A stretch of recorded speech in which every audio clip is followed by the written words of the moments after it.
at the very top is the logo or the motto for the clan. At the top of my clan crest is the word Baidan, or remaining. That's the motto for the clan Gordon. And inside the belt is the head of a deer on top of a crown. So I'm guessing there might have been some royalty in my family at one point. But I can trace my Scottish heritage back on both sides of my family. And Scotland is unique in that it allows people to trace their heritage through either their mom or their dad or both.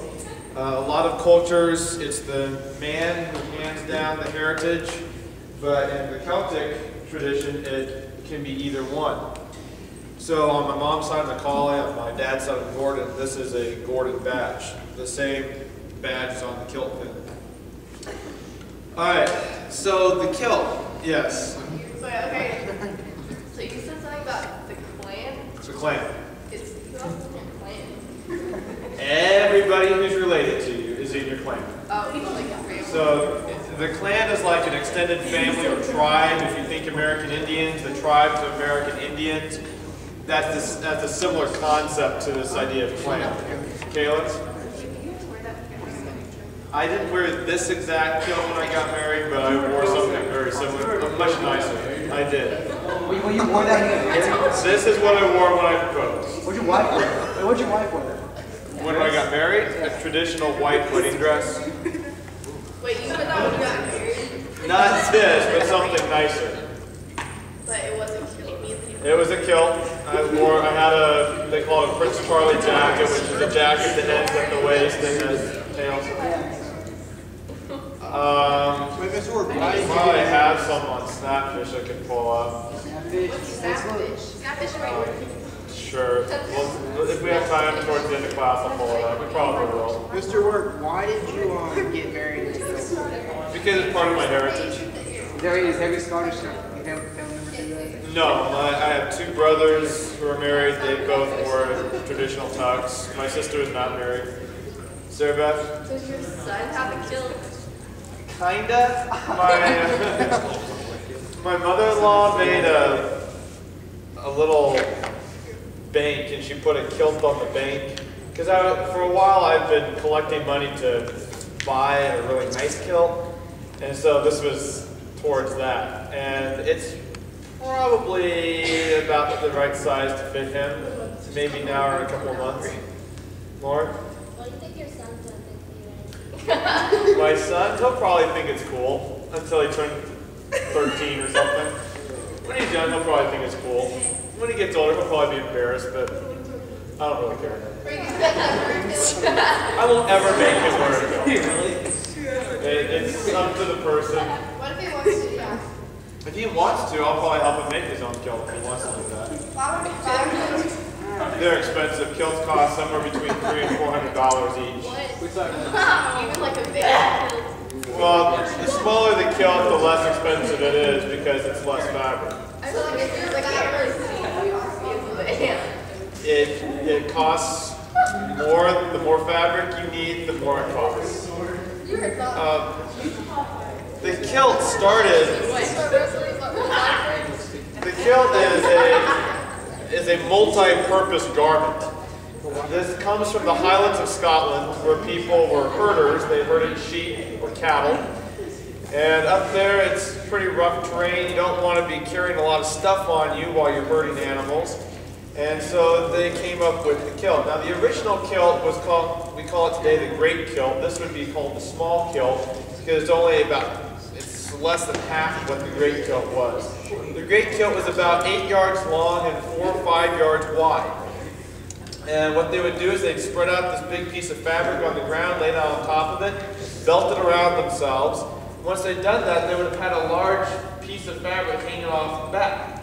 So they took that fabric and wrapped it around the shoulder and tucked it back into the belt, which is today symbolized by the plaid.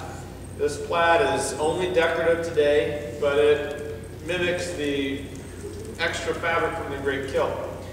Now, the reason why they had so much fabric is because when it got cold or when it rained or was foggy, they'd untuck this, shake it out, wrap it around their head and their upper body, and it would be kind of like a jacket. Now they would make the kilts out of unwashed wool.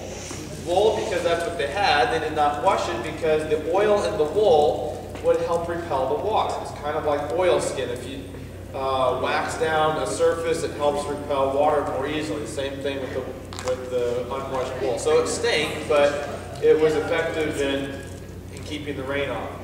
At night, instead of a bedroll or a sleeping bag, they would take off the kilt and wrap themselves up in it. There was enough fabric that you could wrap yourself from head to toe and completely covered in the blanket. So they never wash. Right. They weren't big on taking baths back What about like body then. The VO would have been pretty severe. Catherine? Do women wear this too, or? Women would have worn long skirts, often pleated, but not the kilt. The kilt is a man's garment. Okay.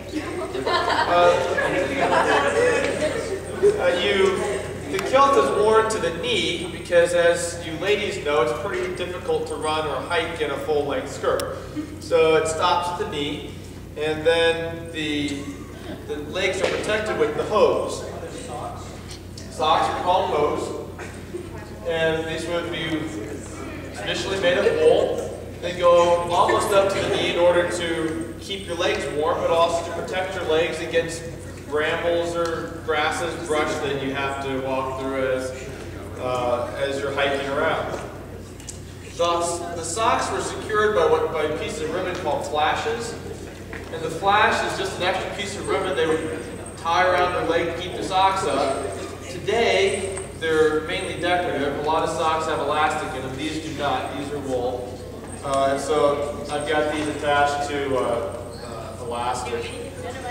The shoes were called ghillie brogues. I'm getting there. The shoes were called ghillie brogues, and they traditionally have a lot of holes in them. These are just men's dress shoes. They don't have a pair of ghillie brogues, but a man's wingtip shoe is comes from the ghillie brogues. And they had holes in their shoes so that when they crossed rivers or as they were going through damp grass, the water would squish out of their shoe instead of making their feet raw. The knife is called a skeen-dhu, and it's traditionally the Scots' weapon of last defense. So, yeah, there's a scabbard for myself.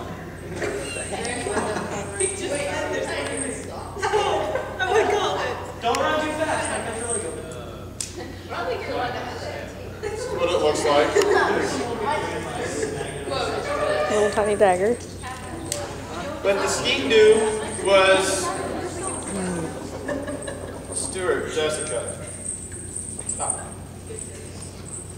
The skeen-dhu was kind of a utilitarian knife. It was used for a wide variety of things, skinning rabbits or picking your teeth or whatever you need a sharp object for. But in battle, this tradition has it that in battle, you don't draw the skeen-dhu unless you draw blood. It cannot be returned to its scabbard unless it has drawn blood. You just return to your scabbard. In battle.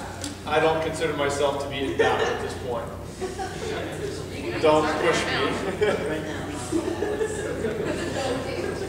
In the 1700s, I wear this so it's easy for me to get to, but in the 1700s, these would have been pushed all the way down into the socks so they would be, well, not exactly invisible, but less visible.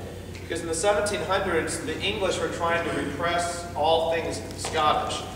Scotland and England were joined as one nation when James VI of Scotland became King of England in 1603, becoming James I of England. And from that point forward, Scotland and England had been joined. Well, in the 1700s, the Scots got tired of this. Were tired of being ruled by a foreign king, as they saw it. So they started rebelling.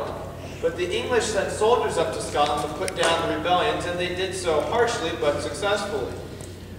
In order to prevent future rebellions, they repressed all things Scottish. So the kilt